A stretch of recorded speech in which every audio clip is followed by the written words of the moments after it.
প্রিয় দর্শক, আপনারা কেমন আছেন? আশা করি ভালো আছেন। আমাদেরকে প্রচুর বৃষ্টির কারণে এখানে যে আমি মরিচ আর মূলা করেছিলাম, এটি মোটামুটি একটু বড় হয়েছিল, এটি ভেঙে গেছে। আর দেখাই আপনাদেরকে, এই যে দেখেন, ওই ক্ষেতটাও আমার, এই যে ক্ষেতটাও আমার। এটি অলরেডি ক্ষেত আলবে আমি বুনে দিয়েছিলাম, 2-3 দিনের বৃষ্টিতে সম্ভাবনা এটি নষ্ট হয়ে গেছে। যে আপনাদেরকে দেখাই, আপনারা অবশ্যই সাথে দেখেন। হাসি উঠে, দুঃখ লাগে। এই দেখেন পানি আমার খেতে, এই যে দেখেন, এই দেখেন পানি, আর ওই খেতে এই দেখেন পানি। এত কষ্ট করে 1600-1700 টাকা ট্রাক্টর দিয়ে হাল বাইয়ে ওদের বৃষ্টি ফালাইলাম, ঠিক আছে? বৃষ্টির কারণে সবই বৃথা, ঠিক আছে?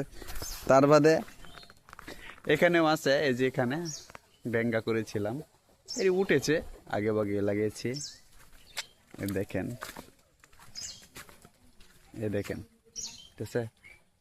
মোলা বৃষ্টির কারণে হয়ে গেছে।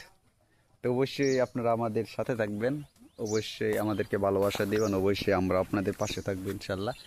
এই দেখেন, সবাই সুস্থ থাকেন, ভালো থাকেন ইনশাল্লাহ।